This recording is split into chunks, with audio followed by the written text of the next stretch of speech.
Hello everyone, so this video is to silent the unknown callers on your WhatsApp on an Android phone. So sometimes unknown people call us, right? So what you gotta do is to silent them, we gotta go to the settings by clicking on the top right corner, and then we gotta go on privacy. Once we go on privacy, we scroll down, and here's an option of calls below live location, right?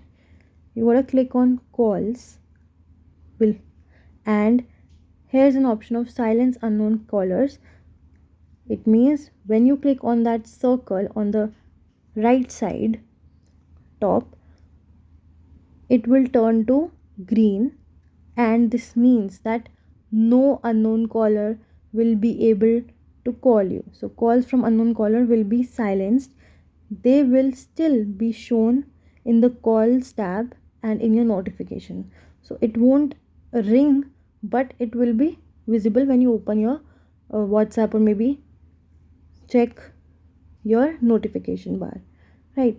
So yeah, that's how we do it.